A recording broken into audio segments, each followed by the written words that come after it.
All right.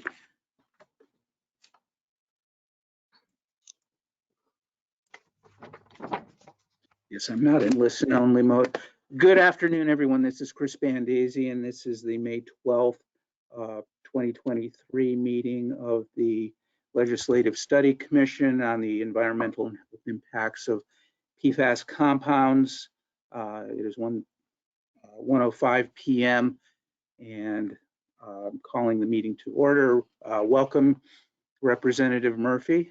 Hopefully Representative Mooney will be joining us shortly. And I see that everyone else is here, which is great to see. Welcome, welcome back to some of you, and we miss you. First order of business is approval of the April 14, 2023 minutes.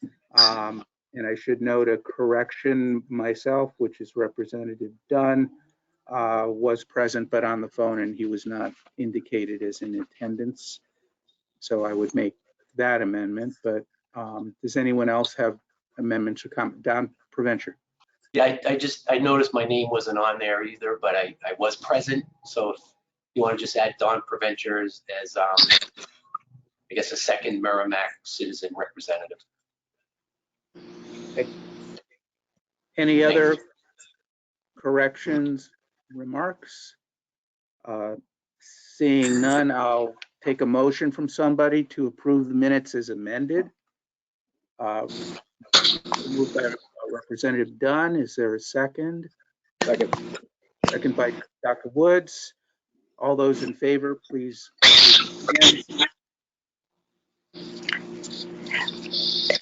Chris, can you hear me? Okay. I can. Okay, you didn't say anything about me, recognize that I was there, so I wanted to make sure that you are aware I am there. I'm not sure that I am aware you're here. Are you? Well, you are now. I'm having a computer issue, so I had to do it on my phone, but I can hear the meeting. Okay, because we had you in, I think, on the public attendance connection. But that's the link that Amy Russo sent my aide, and that's how that's when I clicked. We have to get that straightened out, and I would like to know why you don't use Zoom.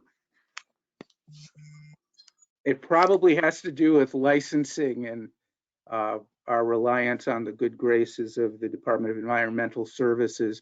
But at any rate, just to get through the minutes, I think all those in attendance were ayes to that and as amended. So Chris, I will abstain because I wasn't at the last meeting. So okay. Thank you.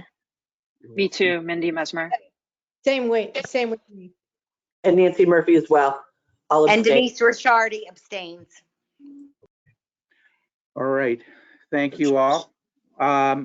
So first order of business, or second order of business, is a presentation from Joe Ayotte, who has been working on our soil study. Okay, can you guys hear me okay? Yes.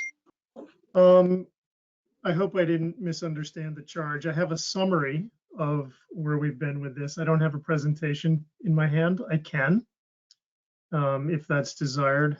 We have certainly given one on this topic to the folks at DES and some others, in fact. But I'm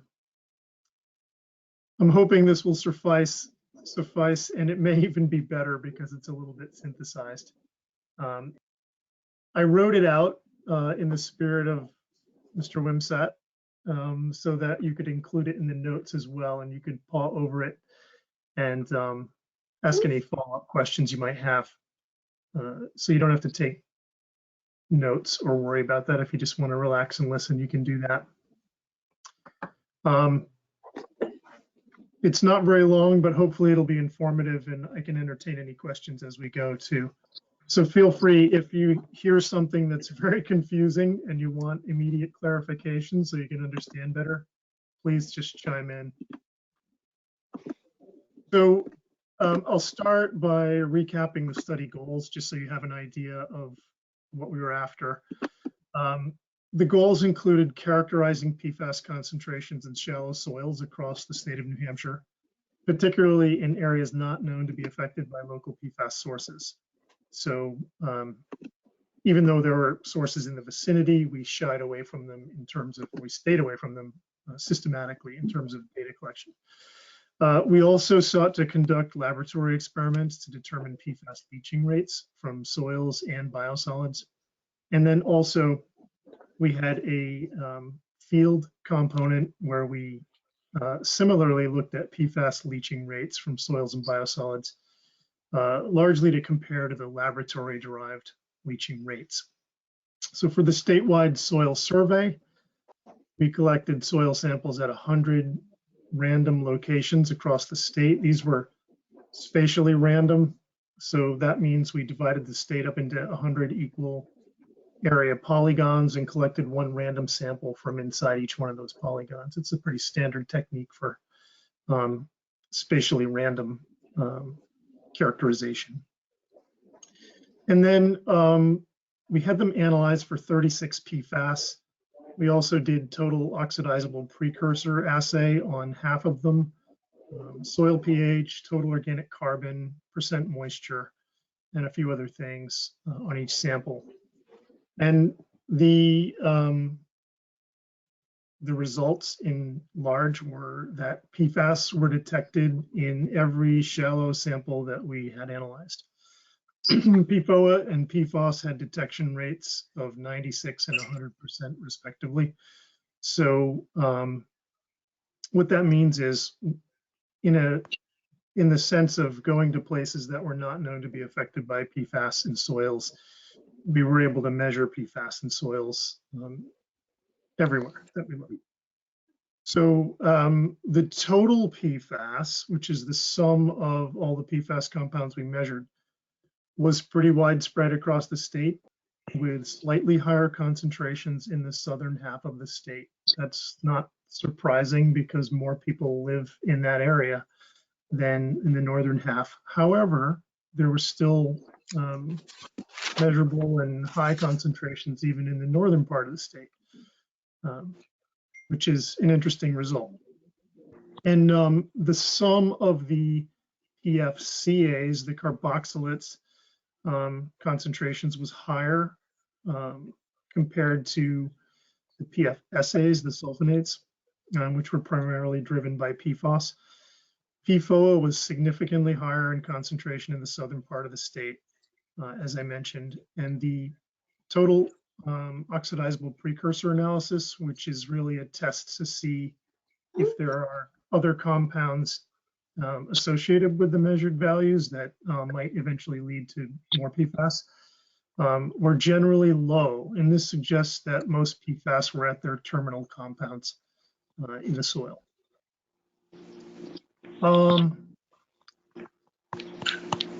Overall concentrations measured in New Hampshire soils were slightly higher than those measured in a Vermont soil study, with a few exceptions. PFOA and PFOS were higher in New Hampshire soils.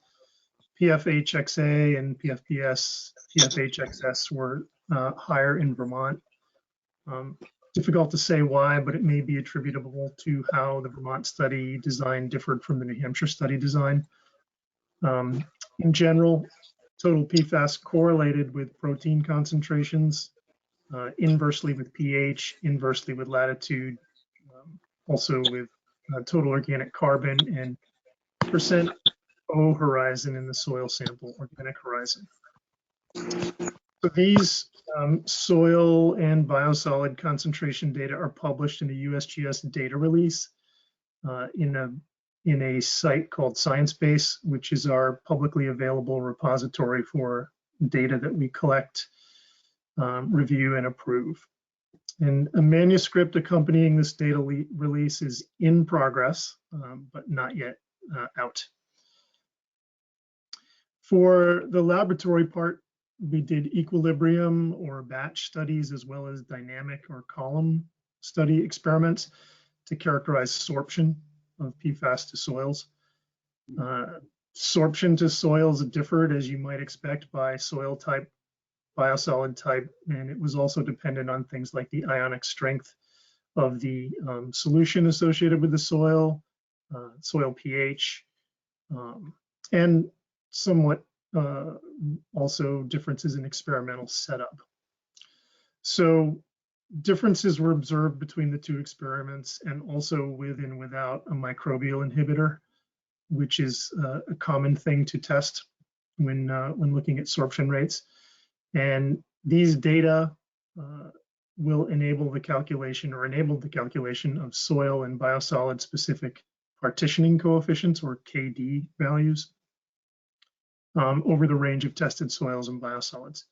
And these KD values are pretty variable by soil type and span several log units in value.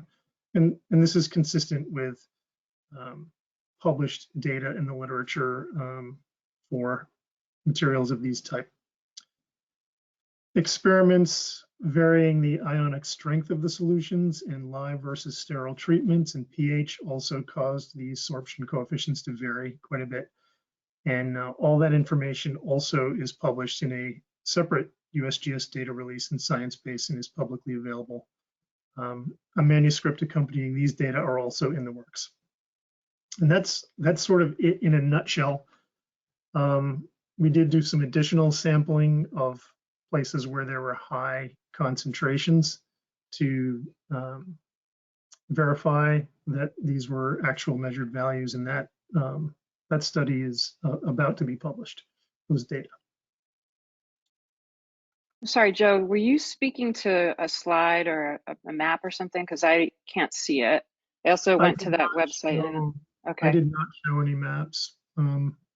Is there a map available? Would you guys like to see one?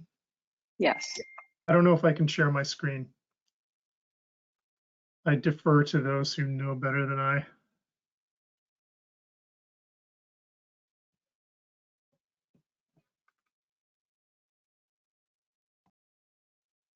I'm not sure what that means. Is there a screen share place here?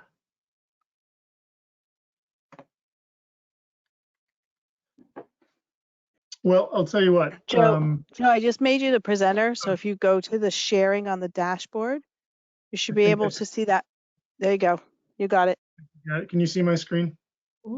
Yes. Okay. Let's see if I can bring up yeah, this, oh, look at that, right to it. This can probably be shared with everyone as well, since it is an approved presentation, despite the preliminary information banner at the bottom. This is the sum of PFAS across the state, and you can see the darker values, redder values are higher, and the lighter values are lower. You can see that it's fairly widespread. There's high values everywhere, but more of them are in the southern part of the state.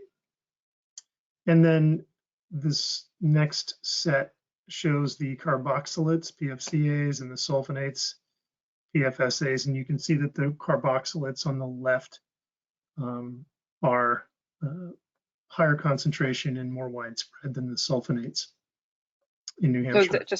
So this is part per billion, nanogram per gram, right? Nanogram per gram, yeah. Part per billion, whereas usually water samples are listed in parts per trillion, just for everybody's frame of reference. Yeah, so that's the picture. You know, when you look at these maps, either one, this one or the previous one, and this is part of what's going on in the upcoming manuscript. We're working through the data, looking at features of the data that affect concentrations, as well as features on the landscape, as well as features related to our climate. We're having conversations with folks at the state. We talked to Kathleen Beam last week and starting to put the package together on how to interpret this and what this means. And I think it'll be very interesting when it finally gets produced. But like anything in this realm, in order to do a satisfactory and technically defensible job presenting science, it takes some time to go through the results and really sift through what it might mean. So we're taking our traditional approach to doing that, and it'll be reviewed. And it'll follow our fundamental science practices model, and then it will be releasable to the public.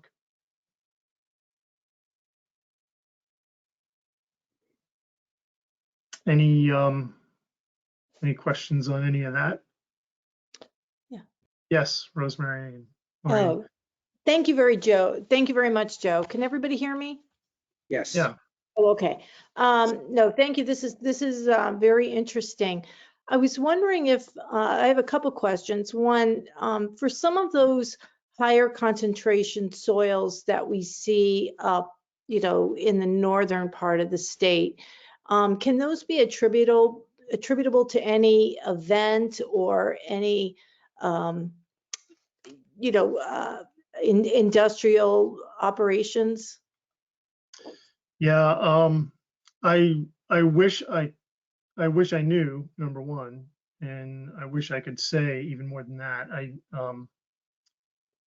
This is part of the process we're going through right now, is looking at all the potentially relevant information to help interpret these data. So, I mean, honestly, I don't know. I have no idea if it's what it is exactly. And the likelihood is that we're not going to be able to attribute this to very specific things, but we may be able to shed some light on why we see higher concentrations here or there relative to other ones. So that's in the works. I'm afraid I can't say much though. That's okay. And then just a follow up, and I don't know if this might be a question for Mr. Wimsatt, but where some of those areas where we do see higher concentrations in the soil, were there any groundwater sampling done in that area as well? Because you said there was some leaching done. I know there was some laboratory tests done on leachant rates, but were there groundwater samples taken for those too in those areas? I can say for our part, they were not associated with the samples that we collected. We were strictly sampling soils. I don't know if Mike wants to comment further. Sure, thanks, Joe. Yeah, that's a great question, Representative Rung. And actually, that's something that, obviously it was a big effort to get this many soil samples distributed across the state. And it's an even bigger effort to get a groundwater sample associated with those. So what we are planning to do, we're going back to get a contract extension and some additional funding approved with USGS to go back to just a small number, probably less than 10 sites, where we've seen higher numbers in the soil, and to attempt to get a very shallow overburdened groundwater sample associated with those samples, so that we can, because one of the things we're seeing here, if you just do the straight up sort of tabletop analyses that many have done already, you would conclude that any one of these samples, regardless of concentration, even when they're in the lower end, is potentially capable of creating groundwater contamination. But the reality is we don't see that, right? We don't see that kind of widespread groundwater contamination, even though we see widespread occurrence in shallow soils of PFAS. So what we're trying to do with that study is to at least get a handful of data points where we know that we've got a soil sample that suggests a higher than average level of ambient concentration of PFAS in the shallow soil, and to see how that's impacted the very shallow groundwater. Because of course we've got some data deficits here, right? We have a lot of data in New Hampshire related to drinking water, but not all, but much of that data is bedrock groundwater in wells that are completed in bedrock, right? So what we really want to do is start looking at, in reality, given the way that PFAS interact with soils of different types, when we see a particular concentration in shallow soil of PFAS, do we really believe that that has the ability to cause, not regional, but at least, local meaningful impacts to groundwater quality? And so that's the start of that. There'll be a lot more work that needs to be done. And we certainly hope a lot of our colleagues in the other states are looking at and doing similar work. But this is an effort to at least use, this data set is very powerful, right? Because as Joe has just described, it was created using a lot of careful consideration, trying not to kind of bias the data towards potential localized sources of PFAS. So we believe, based on, that really this represents, for the most part, particularly in the more remote parts of the state, impacts to soil quality that have occurred because of atmospheric deposition. And so we're trying to understand what that might mean for How you feeling, Maddie? How you feeling, honey? We're trying to understand what that means for groundwater quality. So that's a long answer to an easy question. Okay. All Sorry. right. Thanks very much. I appreciate it. Sure. Lorraine, did you have a question too? Yeah. Yes, what an impressive data set. It's really stunning to see this. So I guess my comments are directed to you and Mike both. My hope is always when we look at the pathways, for PFAS contamination, that we connect the dots. So I know when I look at this map, I can see in general, there's areas that we know are hot spots, both closer to seacoast, various areas in the state. I like that you're coordinating with, Kathy, but air deposition isn't the only, source. So a couple things is, one, do you have a list in your publication somewhere of where specifically these sites are that you tested? And are we looking at connecting, sources? What I'm not hearing here is land spreading. We have a lot of land spreading practices, from the 90s on with biosolids onto lands, and it would be really important to look at that, which could better guide the practices of wastewater facilities. We have landfills, we have, I don't know where the industrial users are in the state. I know a small handful of them in the historical use, but not all. So, and then when we get up into the western areas and northern areas of New Hampshire, I'm like, are there sources in other states, with our abutters that have kind of drifted there? So, I have a lot of questions, but I think from a community perspective, I would really like to see some connection with, ultimately what we have to do here as a state is we have to not only acknowledge that, yes, this is a stunning data set, but we need to stop the sources, and we need to, in this commission, the goal is to take steps into the regulatory, how can we sensibly regulate and help this problem so we can kind of stop what's happened, ideally do something about it, that nobody seems to have the answers for. So are we going to put this together with, where we know there've been sources and, histories and things like that? Because I noticed you said, we were careful not to, bias, towards areas of, responsible parties. Well, I get that you have to do that, but there's also been this pattern in southern New Hampshire that all the state efforts are very carefully not pointing the finger at responsible parties, which really frustrates communities, especially when we know we have a responsible party for everything: soil, air, waterways, et cetera, et cetera, et cetera. So more than drinking water. So what are we going to do with this in terms of just this identification of why is this, happening? It's not just legislative, it's not just a problem of the past, it's definitely a problem of the present. And as we look at waste and disposal and landfills and future landfills, I think it's a really important consideration. Wastewater facilities, biosolids, it's all connected. So where are we going with this? Any thoughts of what we can do with this data set that can actually be proactive, to starting addressing this mess? Or it's an impressive data set? Because I see we get some great data sets over the last 7-8 years, and then that's it. It's phenomenal data, and we don't see really it utilized in a way that's beneficial to communities and the environment. Thank you. Yeah, well, I can speak to your several parts, and I'm sure Mike can. I'll leave certain of your questions to Mike, who's better suited to answer those from the agency point of view. But in terms of the locations, the data locations are included with the data, so we can know where they are. I will comment scientifically that one of the strengths of data sets like these is that they have a tremendous amount of information, and they can be used scientifically to further our understanding of various things. Like, we know where PFAS comes from in terms of local sources. That's, I don't think that's really a debate in many ways, but when you see a pattern like this across the state, it's really interesting, not just scientifically, but how it may impact people down the road. And using the data in a scientifically responsible way is kind of up to the end user. And for our part, we have a strong obligation to use these in a way that's very technically defensible. And what I mean by that is it's easy to take data sets and find correlations. Correlations just mean that things are related to one another. It doesn't mean they're a cause and effect. And so when we report on things like that, we do have to be careful.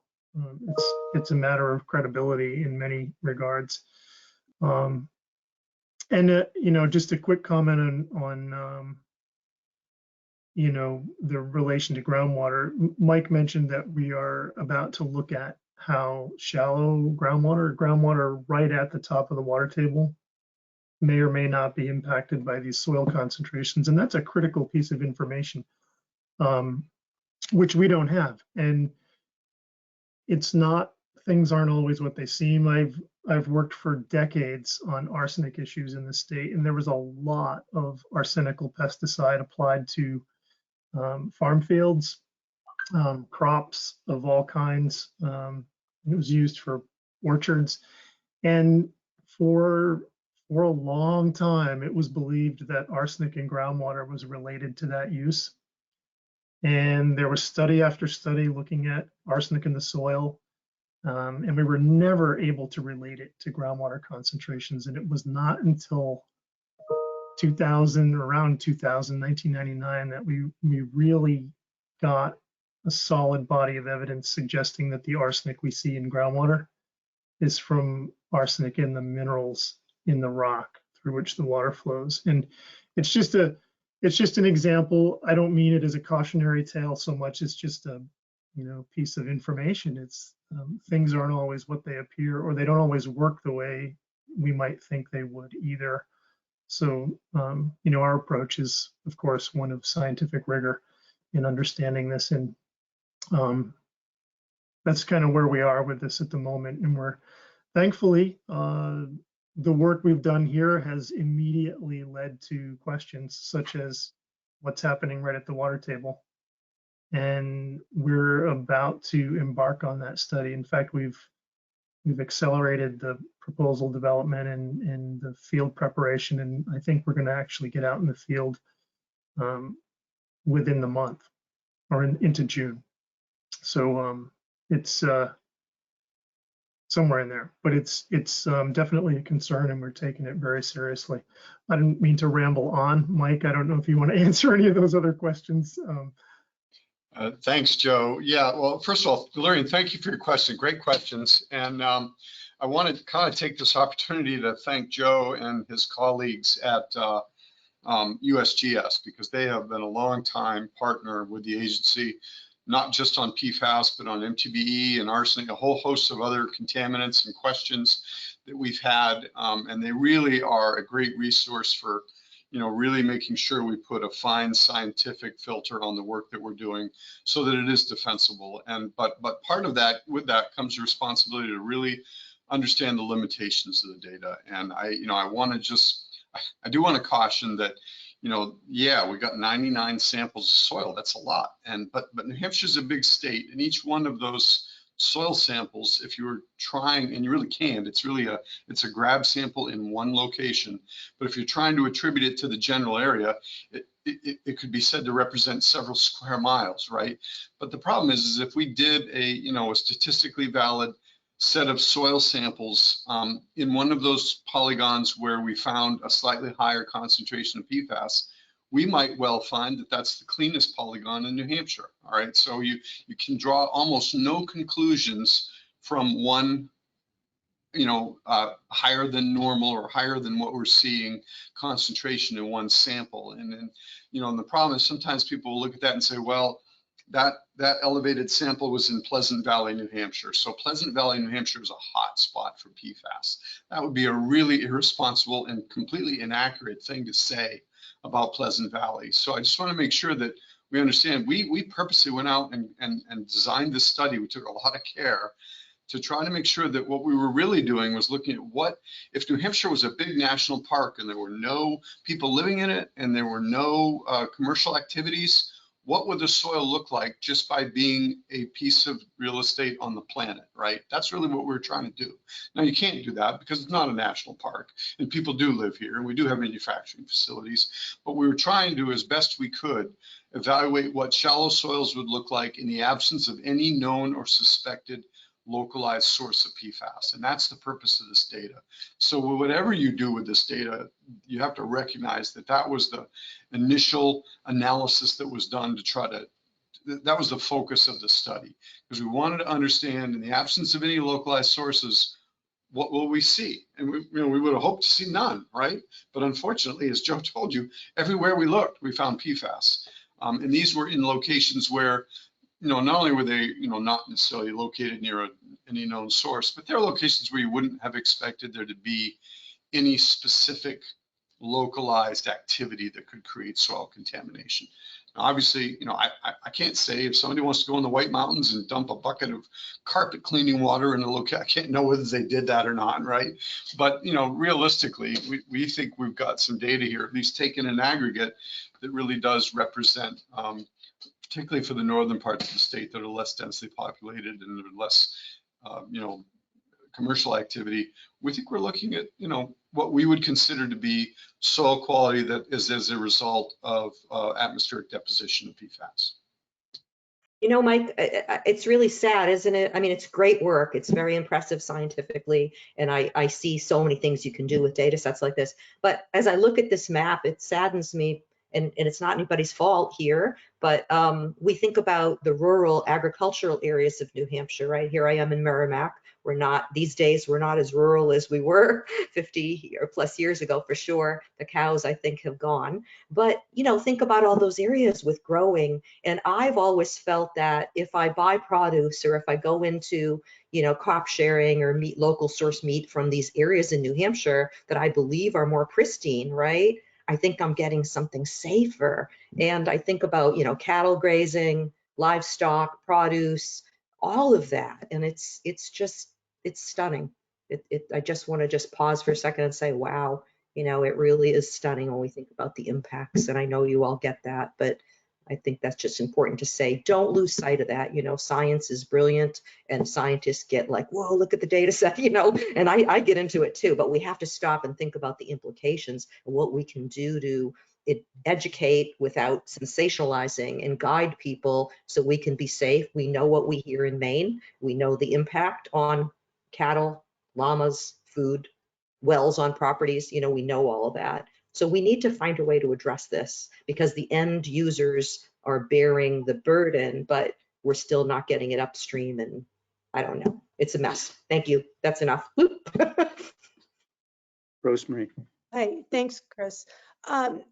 Actually, Mike, you brought up an issue that I was going to talk to Joe about because, it might be reasonable to conclude that some of the PFAS, particularly in these remote areas, are a result of air disposition.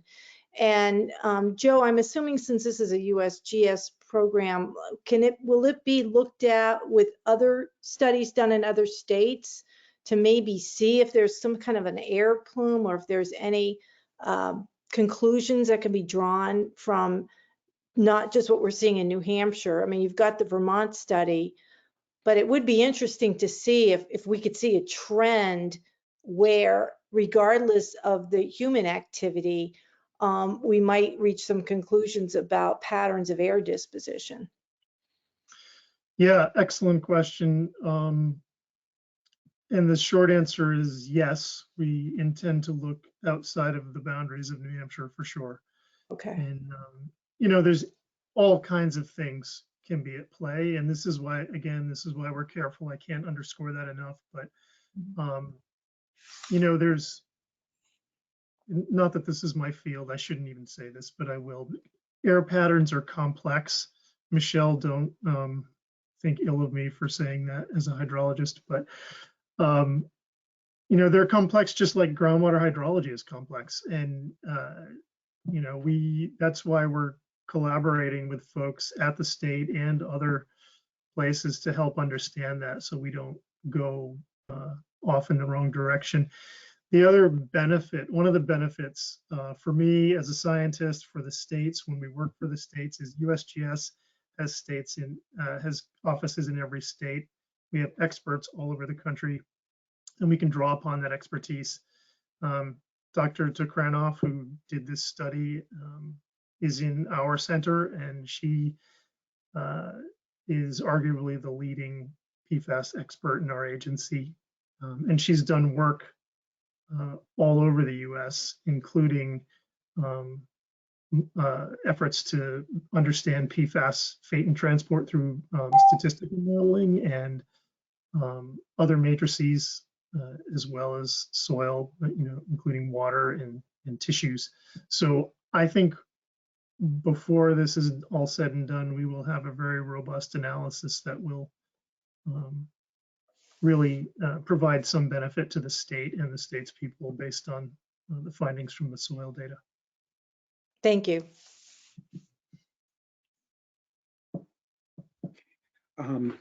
Joe, thank you. A really amazing and in some ways depressing outcome.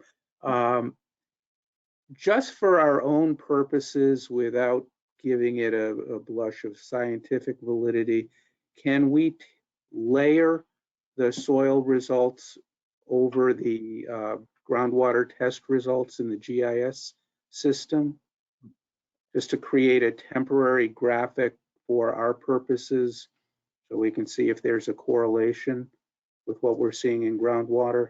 Is that technically possible? It's probably, I'm sure it's technically possible. If you can't see me squirming in my chair. We can. Okay. I would be fairly uncomfortable with that as just a map thing to do. In order to make any sense of that, I think it would require a tremendous amount of consideration in terms of how it were approached. I mean, it's a study in itself, and it may not even be a valid study in itself. And how can I say this?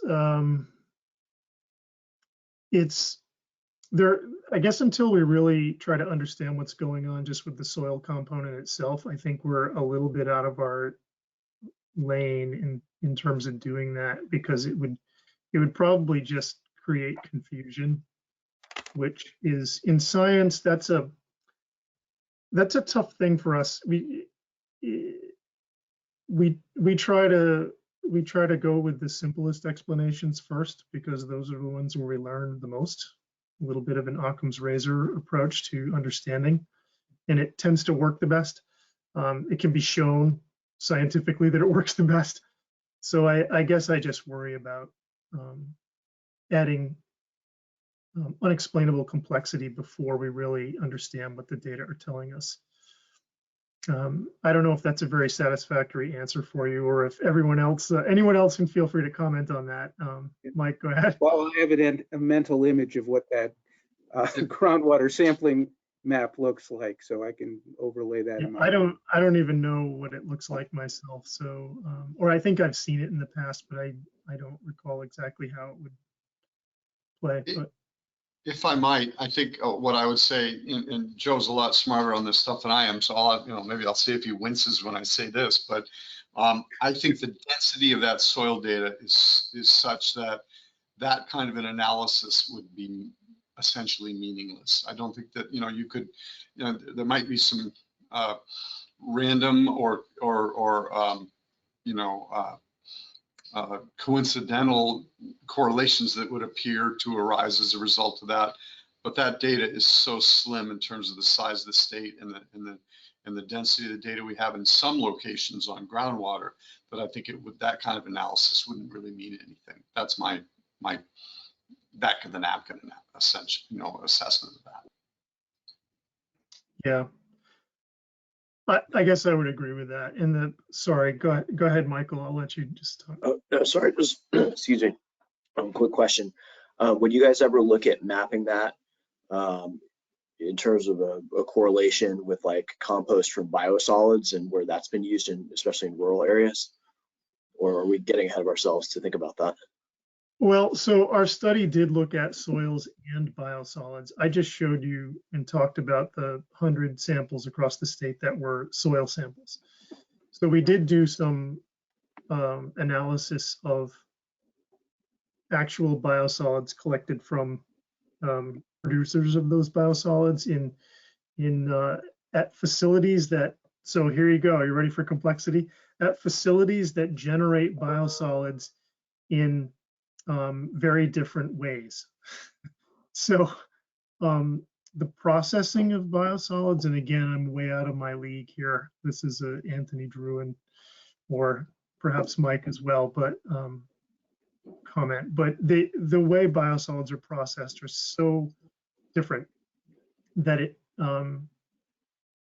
likely would have a large effect on how they leach when applied to soils or used for amendments. And we just don't know what that is. And that was part of our study design.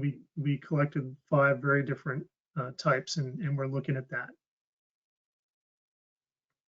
Thank you.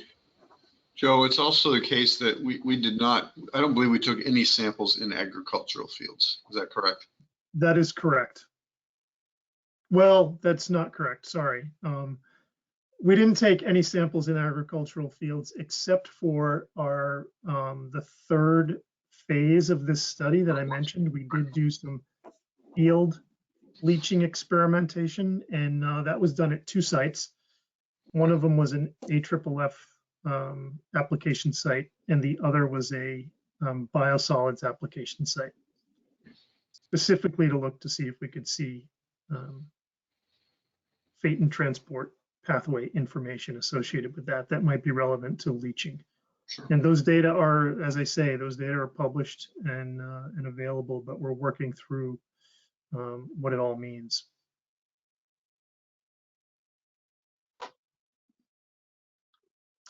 Don. Yes, thanks for your summary, Joe. That's intriguing. I do kind of think it would be interesting to plot the groundwater map over the soil map, just because we don't really know if there is or isn't any kind of correlation until we kind of look at it. So if it just doesn't show anything, then that's kind of what we would expect to see. But you never know. There could be a very succinct correlation there that would beg further, investigation. And I was also wondering, I mean, it does kind of seem like it's aerial deposition if you're out in the middle of nowhere and there's no other sources around. I mean, we know, I've heard, I haven't, read the stories myself, but there's blood of polar bears up in the North Pole have PFAS. So we know aerially it spreads like the wildfire, right? So and the last comment was, I assume each of these sample sites were just one single sample. You didn't do like 2 samples to know, even if you have variability just within inches or a couple of feet from one sample to the next. Yeah, excellent question. I'll start at the end of your questions and maybe work backwards a bit, but they were what we are calling one sample. At all 100 sites, we took a sample, which consisted of digging 9 holes and collecting a specified amount of soil, and then compositing that soil, mixing the soil, and then sampling from that mix. So what does that do? That helps guard against the errant, I dumped a bunch of, carpet cleaning fluid here. It doesn't prevent that from being a problem, but it helps mitigate it, and it helps get a more representative sample for that site that was chosen. So we did, the design did include a lot of elements like that. We also collected at half of the sites samples slightly deeper. So at all 100 sites, we did 0 to 6 inches as the composite, which included the O horizon. And at 50, we did 6 to 12 as well. And when we look at that, as you might expect, concentrations were lower in the deeper layer than they were in the upper layer. I mean, that's not unusual for substances that are sticky with respect to soil. And a lot of these PFAS stick pretty well to soils, less so as the chain length gets shorter. Arsenic and lead, same thing. We see a ton of arsenic today in our soil in certain places, but we just don't see it at 36 inches. And we also did a couple samples that went down to 36 for the PFAS study as well.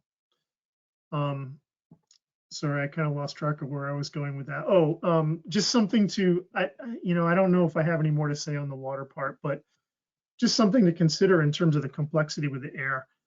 Yeah, we do see this in polar bear blood and things like that. And just not to, you're probably not into the geeky enough science, many of you, to have your mind blown by this, but it does for me. There's a possibility that the PFAS we see in New Hampshire in the soils, let's just say it's primarily from air deposition for argument. It's very possible that that air that's depositing that is multimodal. Like maybe some of it comes, very locally from our state to our state, but it's also very possible that some of it comes from quite far away. And it's possible that it affects different parts of the state depending on where the air comes from. I mean, there's just so much to unravel here that we're working on. That, in a way, it's daunting, but in other ways, I think we can make progress on that, and we can better understand just what we're dealing with for. As Laureen said, or I think it was Laureen, worrying about the sources is important, but it's hard to do that in its entirety without knowing what all those sources really are or where they are. Thank you. Other questions? I guess I have one. Joe, you mentioned from the low concentration of precursors that we were looking primarily at terminal compounds, and so I'm wondering, does that give us any ability to date the deposition? Now that industry is hopefully cleaning up what it does this put those deposits in a prior period of time where we might look at the environment getting cleaner? How much from that? That's an excellent question. We should involve you in our next brainstorming session, but I don't know is the real answer.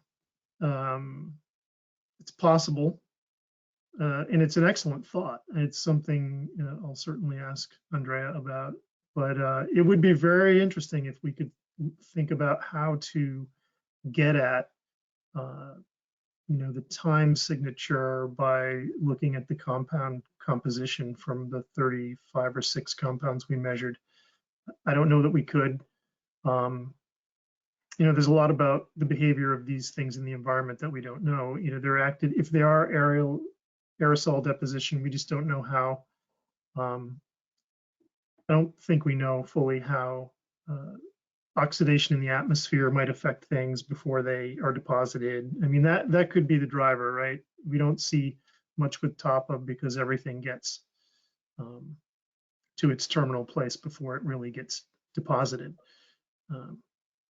But then there may be some, I don't know, but there may be some way to look at even signatures in different parts of the state of the mixtures of compounds and get some traction from that as well. Okay, so lastly, could you just lay out the time? I mean, there's so much to think about just based on what we've heard. What's the timeline for your project is presently constituted, and I know there probably will be some follow-up that you're asked to do. Yeah, so we are already actively engaged in some of that follow-up. At the same time, we're making headway on the data that we already have and working with folks on getting that analyzed and published.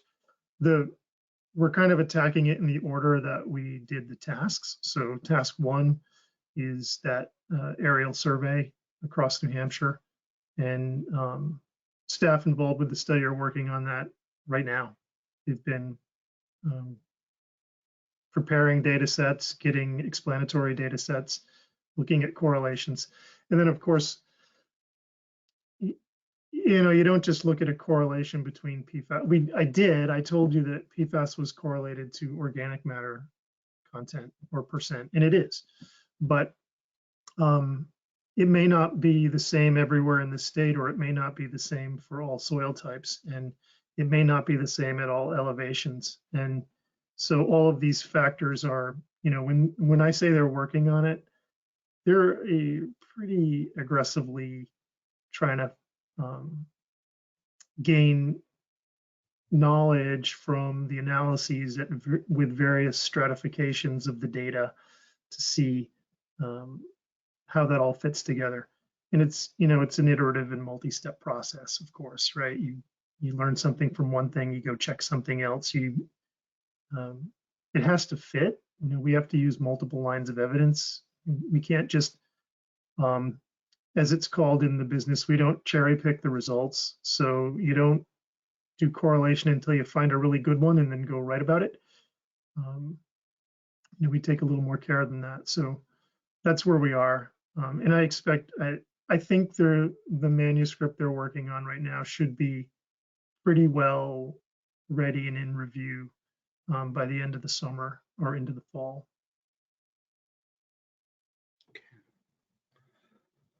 Okay, well, thank you very much, Joe.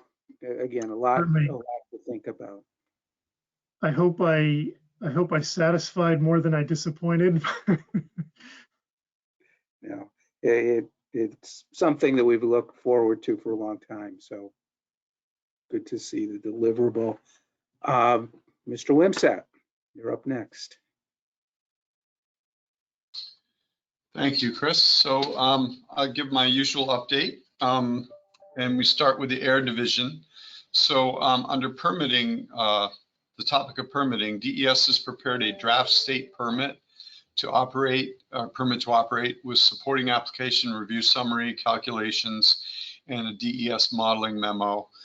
These documents reflect the agency's review of all applications submitted by Saint-Gobain Performance Plastics and address all associated regulatory requirements for the facility. The entire package of information will be uploaded to our one-stop site, and a public notice inviting comment on the draft permit will be published in the New Hampshire Union Leader and the Merrimack Journal on May 21st, so a little bit later this month. DES has scheduled a public hearing for Wednesday, June 21st at 6 p.m. at Merrimack High School Little Theater at 38 McElwain Street in Merrimack. In addition, DES is providing access to the hearing using virtual meeting software. And at the present time, written comments are required to be submitted to the department no later than June 28th. In addition to the regular website posting locations for soliciting public comments on draft permits, DES intends to update the New Hampshire PFAS response webpage under air emission sources, and there'll be a link in the minutes that you get. I'm sorry, Mark, what's the deadline? I apologize for interrupting. What's the deadline to submit written comments? June 28th. 28th, thank you. Yep, sure. And I, just so you know, Mike, to make your life easy, you'll be getting my notes that has all this information. So okay, thank you. Everything I'm going to say is going to be written in even greater detail in the notes that I give you, and those are typically published in the minutes. That way, and in that, embedded in that, are links to the documents that I refer to, so that folks can go and look at those documents as well. Okay. And I provide it as a Word document, so all those links are live when you get it. So again, we will update the New Hampshire PFAS response webpage under air emission sources with the most recent information pertaining to this action. Kathy Beam, who spoke at the last meeting, is willing to attend the June meeting of this commission to provide an overview of the documents and also to kind of give the public hearing presentation to the commission if members are interested in that. So it'll be an opportunity for this commission to see that. So that's a yes. Okay, I thought it might be. Okay, and I'll let Kathy know that. Moving on to stack testing. The next stack test is required to take place by September of this year, and a pre-test protocol will be required to be submitted to the agency at least 30 days prior to that scheduled stack test date. So we'll keep you apprised on that as that draws nearer. Under bypass operations, try to give you an idea of any reported bypasses. Since our last update to the commission, the company has submitted one permit deviation related to a bypass event. And that bypass of the RTO occurred on May 8th, so just a few days ago, for 3 minutes from 10:51 to 10:54 a.m. And then again for 7 minutes from 11:11 a.m. to 11:18 a.m. And I'm not 100% sure about that, but I think Kathy told me that was associated with a localized power outage in the area. So Saint-Gobain is required to submit a full permit deviation report by the 18th of this month, and the report will be uploaded to our one-stop site once received. And the company has also submitted an updated air pollution control equipment monitoring plan. They submitted that on May 1st, and there'll be a link to that plan, that submittal in the notes. So that's the air division update. And then moving on to the waste management division's update. So as we've talked about, we received a work plan back in June of last year regarding installation of POET systems. And the latest, so in late November, the company finalized a contract with Second Wind Water Systems, who's currently working on, implementing POETs. They also are, I believe, are very close to finalizing a contract with a second POET contractor. That hasn't quite happened yet, but we believe that is is coming very soon. So letters were mailed out to a total of 229 property owners in Bedford and Merrimack back in November of this past year, notifying them about the contractor and basically requesting that they set up a pre-installation inspection.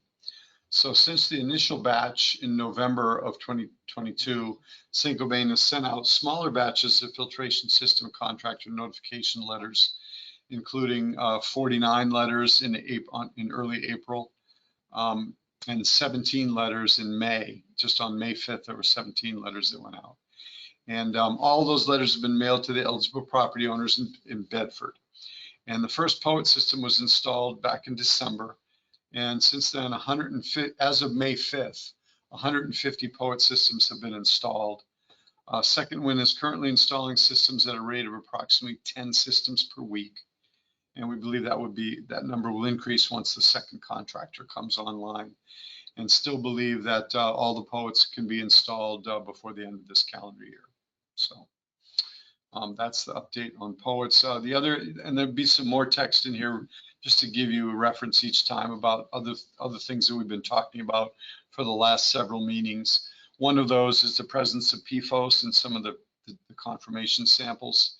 And so we've talked about that before. I won't go through all of that, but obviously they don't release any systems for potable use until they've confirmed that the treated water meets all applicable standards. To date, about 76 of the POET systems are considered officially complete because they've tested fully, compliant, and there are still some that are undergoing that testing. I understand that as I had previously discussed, they believe that some of these detections of PFOS are a result of a particular valve that was being used in their installation. And they are evaluating additional products they could use to substitute for that. And they're going to be very careful about that. So they're ordered those products, and they're going to be testing them prior to installing them in any systems to make sure that they don't pose any kind of a cross-contamination problem. So that process will be ongoing. And I guess maybe the biggest announcement that I have today, some of you may already know this because it was published in the Union Leader this morning. Yesterday, they issued a press release, and it was reported today in the Union Leader that they will be starting a POET system rebate program for those eligible property owners within the consent decree area who chose to install their own POET system in advance, who now would like to be, understandably, would like to be reimbursed for the costs associated with installing those systems. And what they've said, they're still working out some details, but what they expect is they would provide a one-time rebate of up to $5,000 to eligible homeowners who installed a POET system at their property, prior to being offered a system from Saint-Gobain. And they expect to stand that program up by July 1 of this year. So that's very good news, and certainly appreciate, certainly Michael Strand and Senator Ricciardi have been very vocal on this and asked a lot of questions about it. And we kept working with the company. We knew that they were working on it, but I'm glad to see that they've announced this. I think that's a really good development, and we look forward to helping ensure that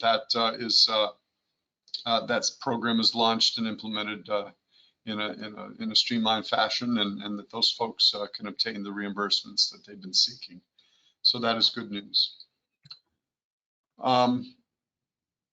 So Saint-Gobain is proceeding with design work for waterline installations for the towns of Litchfield, Bedford, and Merrimack. And those are areas with existing water lines where homes require connections to the water mains in the street, and also areas where new water mains will need to be installed. The completed design package for water mains in the Hillcrest Road area of Litchfield went out to bid, and the return bid packages are now being reviewed by the company. Construction for the waterline extensions in that area is anticipated to occur over the summer with substantial completion this winter. And depending on contractor and material availability, that will dictate how fast it happens. There are some supply chain issues that some water main contractors are having trouble with in terms of the availability of ductile iron pipe and things like that. So they're going a little slower than we would have expected maybe a few years ago. But nonetheless, those things should get completed this year. Design packages for connections to existing water mains were submitted to the utility providers in January for both the Merrimack and Bedford areas, and comments from the utilities are currently being reviewed by the company. Saint-Gobain has indicated that construction for these areas will go out to bid during this summer. So we'll keep an eye on that. And we understand that their consultant is completing design of an MVD waterline extension project in the Wildcat Falls, Brenda Lane area of Merrimack as well. So Saint-Gobain is working with water utility and currently evaluating the feasibility of waterline extensions in the town of Londonderry.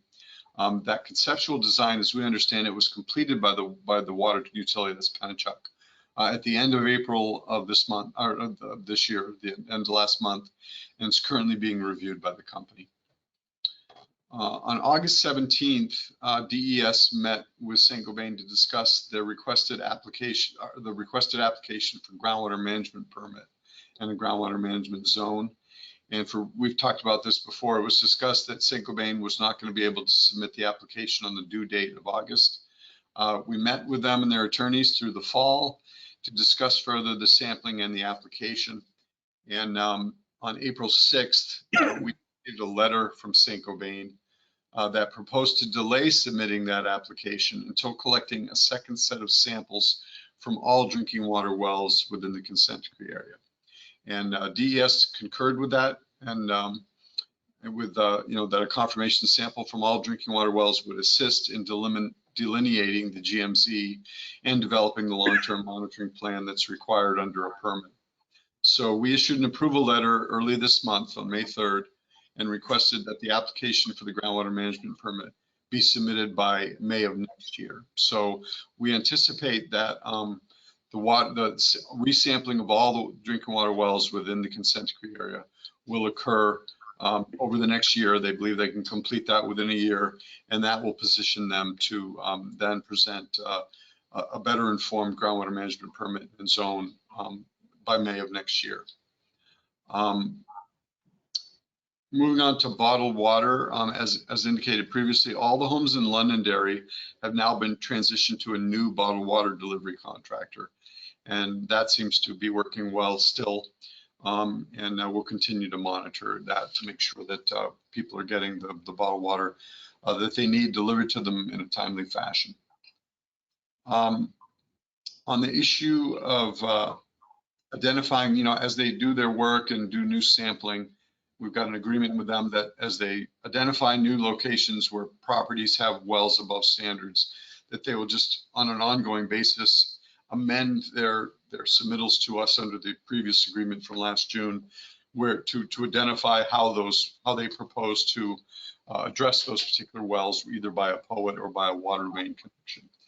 And we did receive, just a couple of days ago, a proposal that we approved for 4 additional properties to be provided with POETs, and they'll continue to just update us. And so those numbers are going to keep going up as they get new data.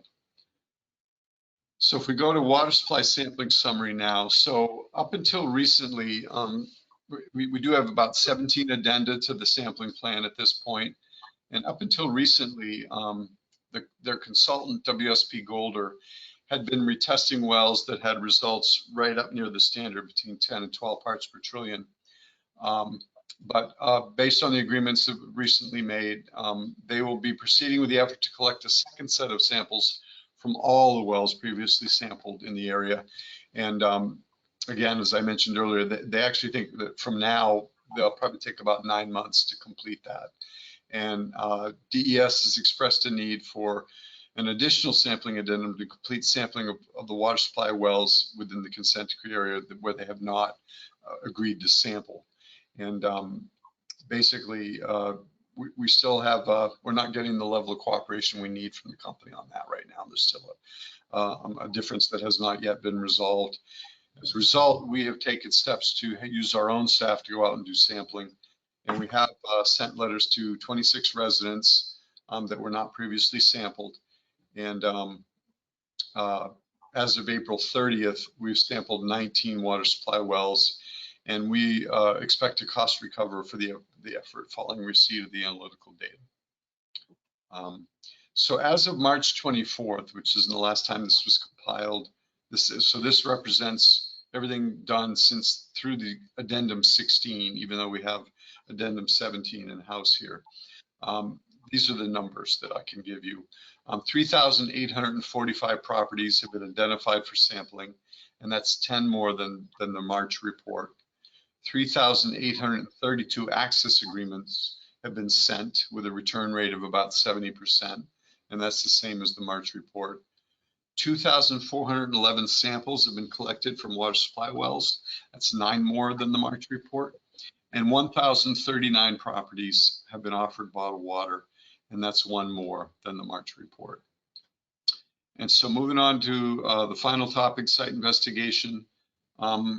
We did get the post RTO stormwater sampling report that was submitted on February 23rd, and we issued a review letter on that that's dated April 5th, and there'll be a link to that review letter in the notes. And lastly, we did receive a remedial action plan on May 5th, so just about a week ago, and we'll be reviewing that submittal and meeting with the company to discuss the contents probably in June. So, you know, I'm not sure if we'll have you ready for the June meeting, but certainly a meeting shortly thereafter, we can give you a summary of what that looks like and what our reaction to it has been. And that is my summary. There will be included some of the graphics that have been previously requested. And right now, what those graphics will show is that of all the POETs that we expect to be installed here, which is about 650, about 12% of those have been installed to date. And that represents about, let's see, I think if I'm reading these right, about 17.6% of the POET installations targeted for Bedford have been completed, and 42.9% of the poets slated for Merrimack have been completed. And then the ones that have been identified for Londonderry, Litchfield, and Hudson, there haven't been any there yet. So that'll be coming later. Those will give you just those graphics, which will obviously become more useful as we get more installations under our belt here. But those will be included with the notes that I provide. And with that, I'll be happy to take any questions. Maureen? I'm wondering about the valves. Do you know, there's a lot of vendors that have installed systems in homes, be it the Merrimack rebate program, the state rebate program, or those folks that hope will be now reimbursed that did this on their own. And the vendors in this area, Second Wind, Culligan, Skillings, all the rest of them, they've been fabulous. So is there a way, the public is probably largely unaware. I'm not saying that all of those systems have a PFOS issue because of valves, but some may. So how have you considered how to send out notification to the vendors of this issue just to alert them? I don't think you have the authority to require them to contact, all their customers, because that puts them at a little bit of that's a big no-no in New Hampshire. But I'm just concerned that people who know they have past PFOA exposure and are very concerned about their health have no idea that they potentially could be having PFOS exposure because of a mechanical issue, supply issue, whatever it may be. And everyone who learns about this, that they don't want, they don't want these chemicals in their body. So what are we going to do to just make sure people are, protected from that piece of information that we know? Thank you. Well, that's a good question. So anytime you have a treatment system in your home, there should be worked into that a contract for periodic testing to confirm that it's working effectively. And that testing should be made available to the customer when it's completed. So, if you hire someone to install a treatment system and as part of that service, you're getting testing, as a consumer, I would not just take their word. A letter from them saying, yeah, we tested you, you're fine. It's not what I would accept as, I would want to say, okay, show me the data, show me the analytical report that shows what the results were. And as sort of informed consumers, that's what folks should be doing. And my sense is they're probably getting that, or if they don't get it, they can ask for it. And they should be able to get it. And so, my expectation would be if folks are having their treatment systems monitored appropriately, then they should be monitored for, some basic panel of PFAS compounds, which should include certainly PFOS. And so they should be getting that data. But that's a great question. That's something we could certainly, I think probably might be helpful since people use our website related to PFAS. We could put something in the rebate program as well as, just generally on our website to say, I don't know that we would identify specifically the PFOS problem, but I think what we'd say is, if you're going to the trouble of treating and you're doing your own maintenance, so you're contracting for your own operation and maintenance, make sure you get a test and make sure that you can confirm that it's working appropriately. That would be great, because from what I hear, at least in this area, the majority of people are not retesting. And I don't know if it's standard course with a vendor to do that as a courtesy. I would hope it would happen, but I haven't heard that. I've heard of one individual who's pretty PFAS savvy around the corner from myself, who is doing his own monitoring. He reports it to the community. So people in general say, oh, that's good news. And they think it applies to them. So they just don't do it. And it costs money to get your water tested. So we don't have a discount. So one of the things that we try to encourage people to understand is that getting the contractor to come in and install your system is only step one. And after that, it is a lifelong, as long as you own that system, there are going to be costs associated with maintaining it, changing it out when necessary, and doing confirmatory testing. And without that, you don't really know that you're protecting yourself. So that we sort of, human nature is we love to build things, but we don't really like to take care of them very much. So that's one of the things we keep trying to drive home to people who are maintaining, treatment systems, is that you've got to have that ongoing maintenance and testing. Note on your website would Much appreciated. Thank you. Ron, go ahead. Thank you. Mike, also thank you for, I have heard no issues with the new water company, so thank you for updating that. It's all good. 2 months in a row now, no complaints. Do you know if the new systems that are gonna be installed here in Londonderry, are they gonna have to meet the new guideline or the old guideline? Sure. So right now, under the law, and under the agreement that we have with the company, that where they are responsible to provide safe alternate water, that water has to be treated or supplied to meet current drinking water MCLs and groundwater quality standards. So right now, from a legal standpoint, their responsibility is to meet our existing drinking water MCLs for the 4 compounds that we regulate. In practice, I think the GAC systems that they're installing for POETs not only accomplish that, but should also be accomplishing treatment below the proposed standards that EPA is proposing. But unless and until those standards become law, that wouldn't be the standard that we would use to measure their compliance. Thank you. Don, go ahead. Yeah, thanks. Mike, just one quick question. Is the remedial action plan available for public view at this point anywhere? Yeah, I believe it. We just got it, but I believe it should be. It's it's a document that was submitted that would typically be posted on our one. Absolutely. All right, thank you. And in fact, I suspect there will be a link to it. A lot of the, I get this information from Andy in real time. So sometimes he doesn't even have the link yet. But so Michael, just so you know, I may not send this to you for a few days because there are a number of links that aren't hot yet, and I need Andy to put those in there. But once I have that, you will get a copy of the notes that'll have links to all the documents. No worries, thanks. And just so I have you, Mike, I want to thank you for successfully shepherding through the the program and news from Saint-Gobain yesterday that they will be reimbursing as part of that rebate program. And additionally, good news for a lot of affected people. I was really pleasantly surprised to see that there's even inclusion of a system maintenance contingency there for even for systems that have been reimbursed, which is I thought that was really above and beyond.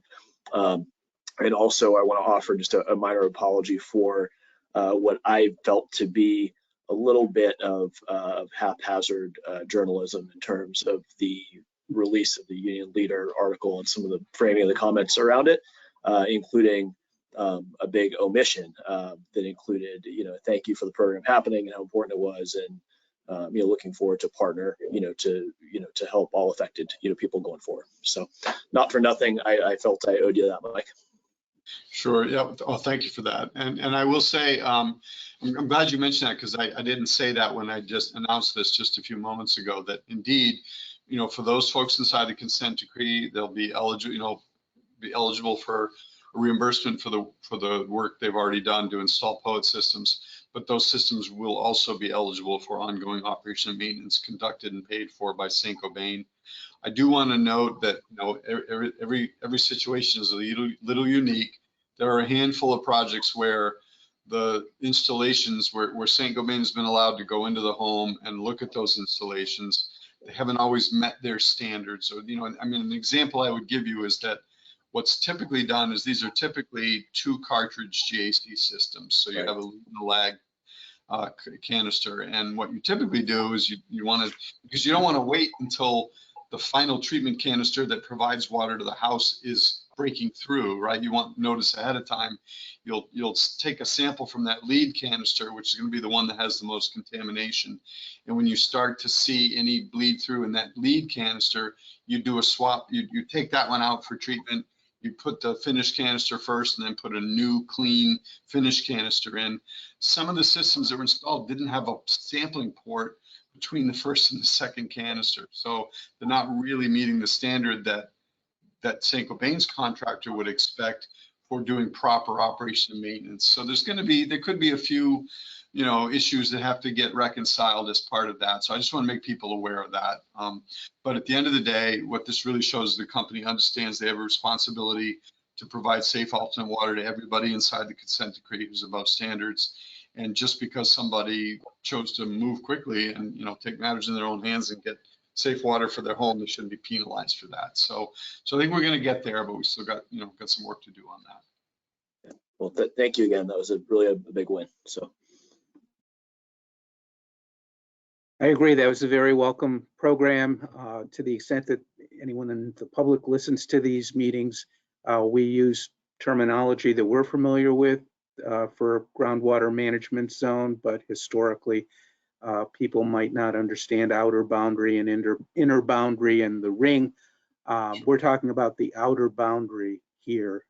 Correct. Any homes within the outer boundary that have installed their own units that test above the limit are eligible for these. And I know the press release indicated contact information. The union leader article did not. And Mike Wimsatt, I don't know if you're aware, were there any plans by Saint-Gobain to make that information more broadly available? Yes, I believe they will roll that out.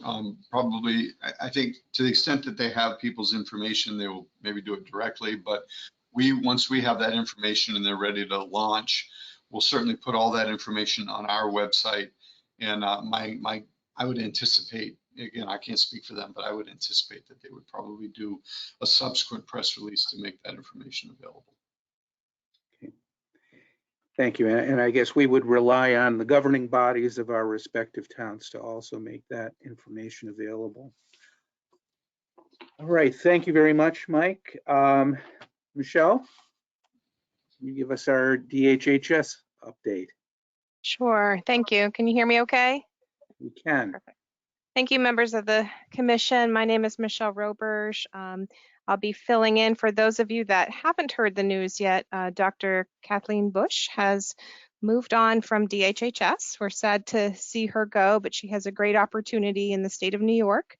The Center for Environmental Health there shall be, I believe her title is Strategic Operations Director there. So she has, she's left us, but we also know she's not all that far. So the department is currently recruiting for the Environmental Public Health Tracking Section Administrator position, which was previously held by Dr. Bush. We'll certainly keep the commission informed as we move forward with the recruitment and hiring process. In the meantime, I will sit in on the commission if you'll have me until such time as we get a new person in Dr. Bush's role, and then we can integrate the new person into the commission work. So stay tuned there. Happy to give you updates in future meetings.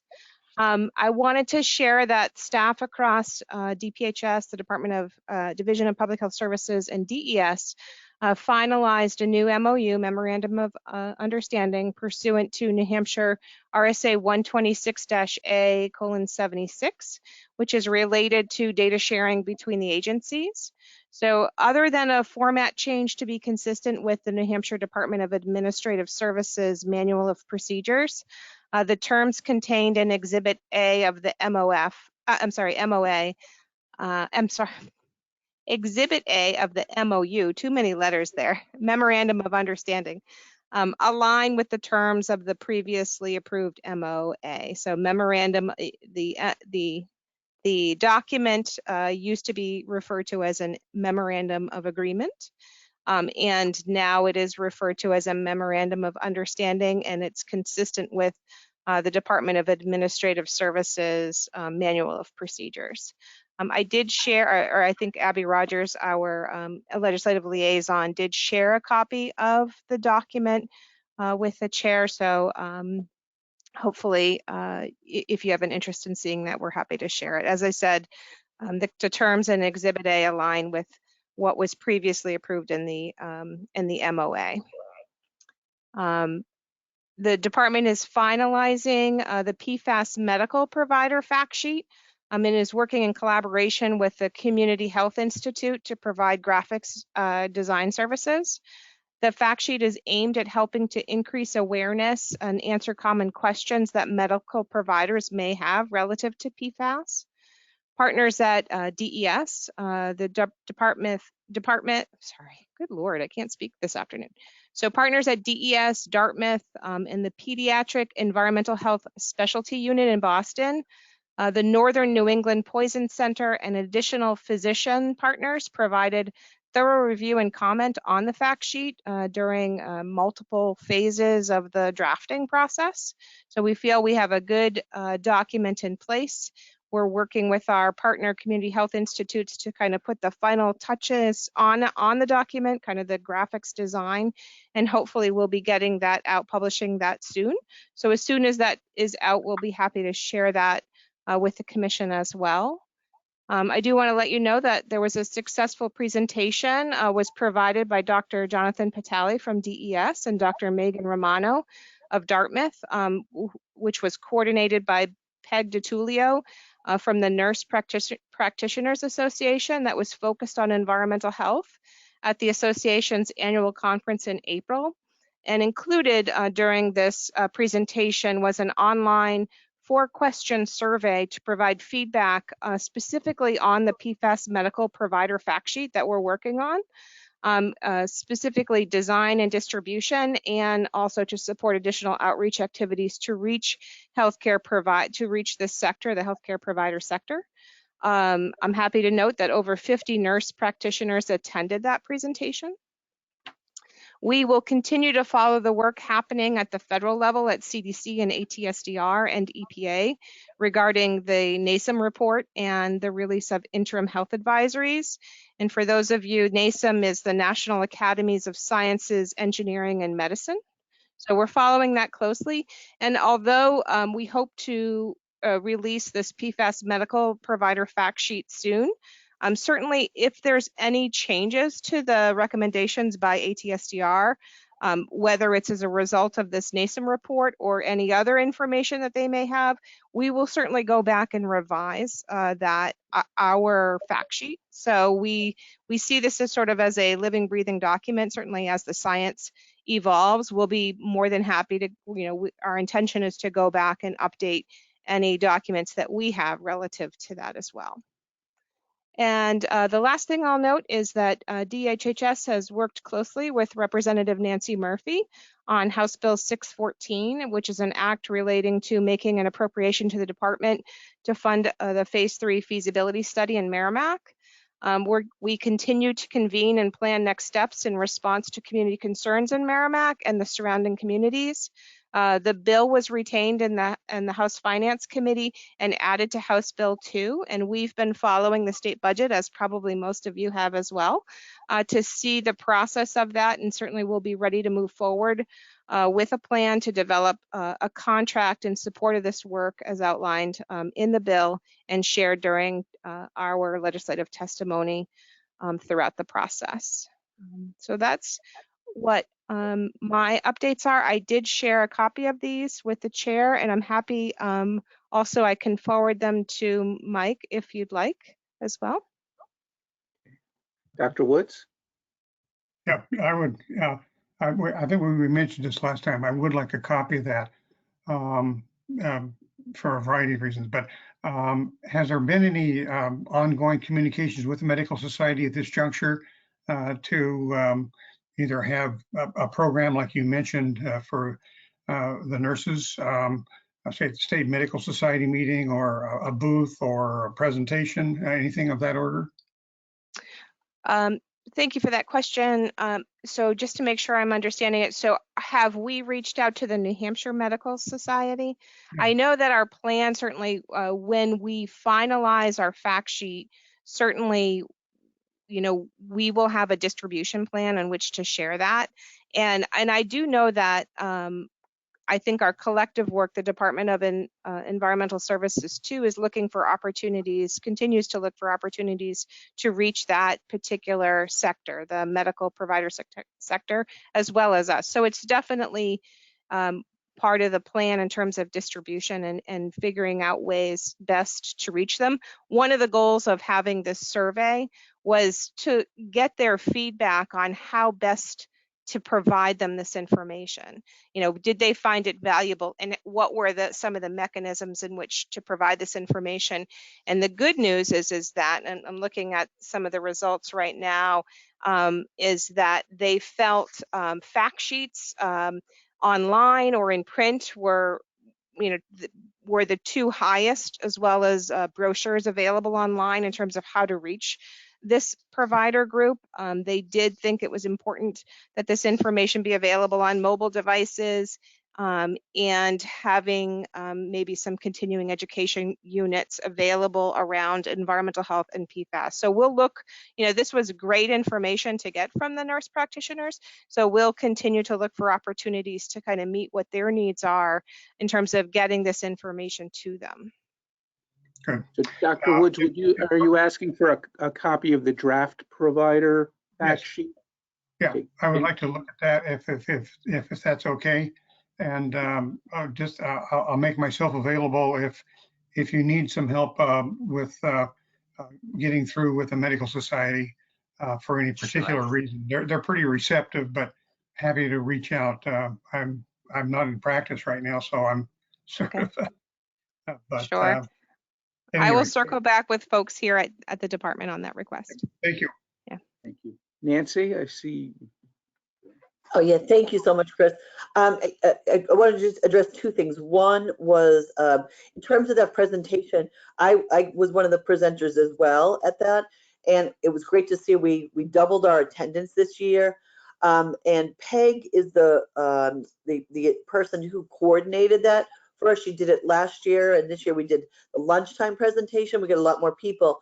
And as just to address the plans for the medical society and everything, we now have, as part of the SB 85 Commission, a subcommittee on education, because that's been one of the health provider education has been a long-term concern and issue. Peg is heading that up, and there are a few of us on that subcommittee. We're meeting actually, I think the 19th. I think it's Dr. Timmons from the Medical Society is sitting on that as well. So, you know, because we know that that's an inroad that we certainly have to establish to make things happen. So I wanted to say that, and I also wanted to say a thank you to DHHS for the work on HB 614. It absolutely was a all hands on deck effort, because we had a number of challenges that we met throughout the way. And you know, the thing is, even though technically the bill's retained, the bill essentially passed because it's been absorbed into the budget. I went. The budget hearing was, I don't know, a week ago Thursday or something, and I did go and testify. Maureen Mooney said, you know, gave me the heads up and about when it was going to be heard, and she made a very good point and said, you know, we just need to make sure we remind people that, yeah, we know it's in there, and we basically don't want to see it cut. And so I did go and remind them how important this was to the people of Merrimack. And I also want to thank her for her help getting the sort of shepherding that through finance. And because it makes a difference. And, you know, we all want the same thing for the Merrimack community. And anyway, so teamwork, and I just want to say thank you. And it's nice to be back, not having criminal justice meetings on during the time of the schedule. So thank you. Thank you. Laureen? And if I can just jump in for a moment, I would be remiss if I didn't I'd say a shout out to not only Representative Murphy, but Representative Mooney and Representative Wrong too, for their support on that HB 614. It definitely was an all hands on deck process. So I just thank you for that. Go ahead, Laureen. Okay, I was nominated to be a community liaison on the NASEM project. And as you know, it was commissioned by the CDC to create this, and the results were just remarkable. You know, they did a phenomenal job, and the CDC did inform me last June that it would be about 6 months for them to incorporate this guidance. So as you know, this guidance is very specific, especially when it looks at ranges. You know, if you recommend blood work and you don't support physicians over, so what do we do with these results? So, you know, it gets into it. I hope you're recommending and putting out the CME link, which will that 1 hour video is just absolutely phenomenal. That has made a world of difference, the hands I have put it in. So my question is, can you, as a state, reach out and push a little? We need the ATSDR from the CDC to incorporate officially. They have it there, and the holdup, I know what the holdup is about. It's not them, but we really need to push for that. There is no reason, and by their own account, almost a year ago, they said we could expect that in 6 months, and they definitively stated that at the annual meeting in North Carolina. It was on record. So can you, as a state, really make that case for the importance of them to take, what was commissioned and what was paid for and what is absolutely complete? We're going to have to push. I don't think, it's just going to magically appear. Yeah, that's a great point, Laureen. I can say that where we can, and we even advocate through our organizations such as ASTO. We just had the ASTO Environmental Health Directors meeting last month, and again, ATSDR was there. CDC members were there, and we did, continue to say when will the updated guide, when will ATSDR release updated guidance? And we continue to hear will be soon, but we don't have a date. They haven't committed to a date. So I completely hear what you're saying and understand, and we do take advantage of those opportunities when we can to say, we really need, we need it. Our communities are asking this, so we do pass that along where we can, for sure. We deserve it. The work is done and we deserve it. And while you're talking about asks to them, that's great to know that you nudge them, because I wouldn't know that. We also were told a year ago, April, I think it was, when we had that virtual meeting about part 1 of the community health consultant work. It would be great if they would go back and redo that, because there was grave discrepancy with the New Hampshire MCLs, their own work, and the pending federal MCLs. But they also told us by October of 2020, what year is it? 2022, the part 2 would be there, which would be the report for the public water users, the MVD users. So that hasn't been there. I don't know if you've heard anything. Part of me, the optimist part of me, says maybe it's good that it's delayed, because they may incorporate more recent work, the ATSDR work, the CDC, NASEM, and the pending federal guidelines, but I suspect it still will be dated. Do you know anything about that health consultation that was requested in August of 2016 by the state to the federal government? I apologize. I don't have updates on that, but certainly can follow up. Thank you. All right, any other questions for Michelle? Okay, I don't see any. Nancy. Oh, sorry, I just want to correct myself.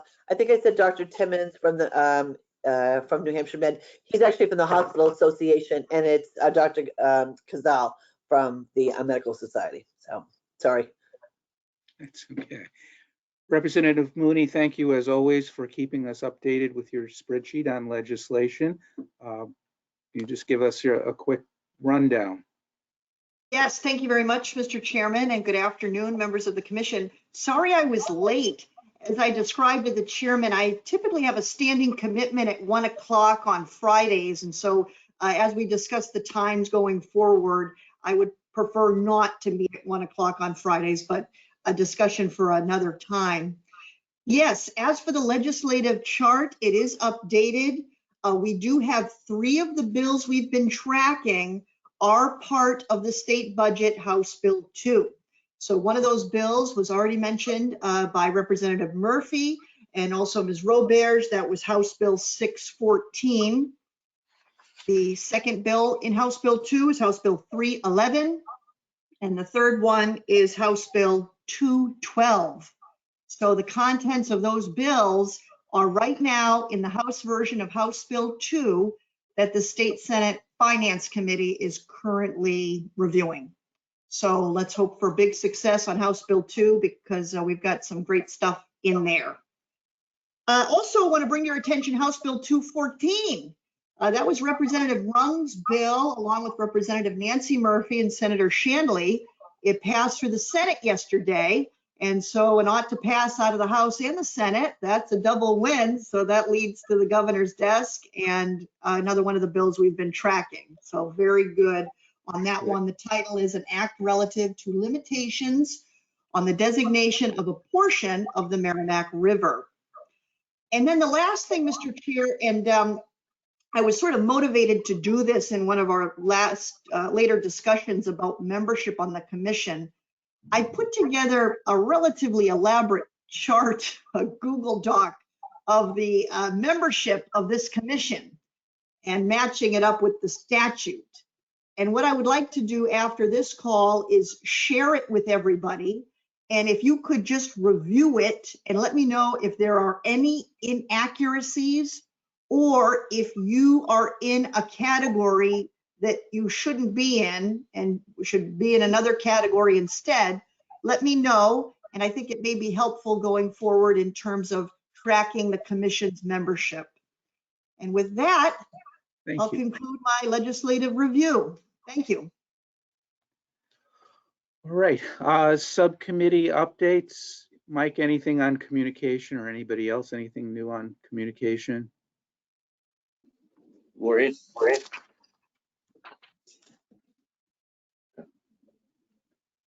I don't think I have anything. So Unless I'm forgetting something. Okay. All right.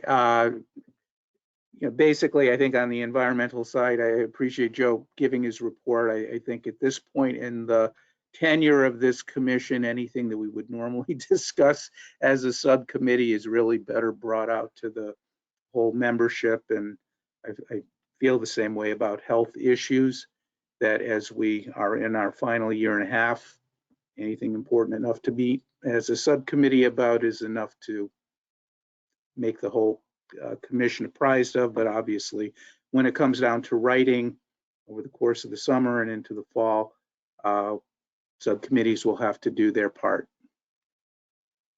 Other than that, I guess just to cover quickly some old business, I don't have any news on tax treatment of 1099-Gs, so I don't know if anybody else does. Chris, I can share. I supposedly it is sitting in Ways and Means and time. So just hurry up and wait at this point, but hopefully still looks promising. Okay, good. All right, and then new business, there's that NEMOA Model Act, which is sort of designed as a Chinese menu a little bit, pick and choose. It'd be nice if it was September 2022 in our legislative cycle to begin considering that, but we nevertheless ought to consider that as we go forward in June and beyond and see where, if possible, it might fit into New Hampshire's legislative cycle, or at least parts of it. And other than that, I don't see any questions from the public. So, Mindy. I just wanted to let commission members know that through May 30th, you can still submit comments to the EPA's rulemaking on the new PFOA, PFAS, and the other 4 PFAS chemicals. There have been, I think, I looked at a lot of comments put in. A lot of them are industry comments. So if the public and people who are concerned about this are willing to submit comments in support of lower PFAS levels on a national level, that would be amazing. There is some information. Chris, I'll give it to you, the docket information, if you want to send that out after in the meeting summary. I also had another comment, so I just want to talk for a second. Senator Riccardi has emailed me in the last few minutes asking me, because she can't speak, I guess. So we all take our participation in this commission very seriously, and we have been concerned, and thank you for doing this meeting time. And I know Maureen, Representative Mooney just said she has an issue, but if we could come up with a time that better suits, especially the legislators on the commission as well, that would be a really great thing. I know myself, I can't make Friday morning meetings at all, but I can make afternoons on Fridays. So I'm pretty flexible in the afternoon. So I do take my participation and being able to be here very seriously, as I've expressed in the past. So I hope that we continue to make a time for that's more agreeable for most people, especially the legislators. One thing, Mindy, thank you for bringing up the EPA listening sessions, because that, Chris, potentially could be included in, communications update. And Laureen, you and I had talked about this as well, that for the brief, I did make a brief comment. Mine was very, very limited, to my little, corner of this. Mindy, Laureen, you guys have been working on this for years and years, so, but, I can echo what Mindy said. I was really, Laureen kind of warned me. And then when I was, for the few minutes I was on, was really shocked at just the volume of these clearly industry driven comments, sometimes thinly masked, sometimes not at all. And so maybe that's worth, reiterating, is if everybody could in our own way share out, the link to that and try to encourage members of the public. It seems like we're getting steamrolled a little bit in terms of just the volume and content of these listening sessions, which is fortunately disheartening a little bit. It's important. Yeah, welcome to the world that I've been living in, Michael. I know that was a rude awakening for you, but it was really good for you to see it. And it's important for people to know that there's another organized effort going on from state to state. As industry has realized that states are taking matters into their own hands, they have a new group that's emerged maybe in the last month or two, but I can't remember the name of it. If anybody wants it, I'll write it to them in our email thread. But basically what their goal is to approach state legislative bodies and work on the definition of PFAS. And Rosemary Wrong, I believe, had a housekeeping bill a while back, didn't you, about defining, right? And that was, you were well ahead of the curve, and that's your background in chemistry, thankfully, because the threat there, and in the draft that you referred to, that you sent out to all of us, that Chinese menu of sorts, this issue is addressed. It's really crucial that we as a state have protection here, because they are pushing back and lobbying and pushing for a definition that exempts basically the fluoropolymers. And that's the master plan, quite frankly. That's the simple way to communicate the master plan is, what is a PFAS? If it's a PFAS and it's one, can I even say it? I'm a social worker, fully fluorinated carbon fluorine one, that's it. That's a PFAS. We know that. The layperson can know that. So to redefine this is just another way of carving out these loopholes, exemptions, and ways to say, as St. Cobain said to me in private meetings, Dawn was there, you must agree everything we're doing is perfectly legal. The arrogance of that meeting, when they looked me in the eye and said that, just stunned me. And you know what? They were right. So we really have to stay on top of this as a state to give us rights and to not consider this problem will not be solved in any of our lifetimes. We're on this gig for a long time. So that's really important to know. This is the movement across the country, redefining and working, the new reality. That is the game plan, and it's there. So it's crucial. Okay. Unless, Dr. Woods. Yeah, I'd just like to reiterate what she just said. It's crucially important as a society, with our technology getting ahead of us, and we hear so much about it with AI.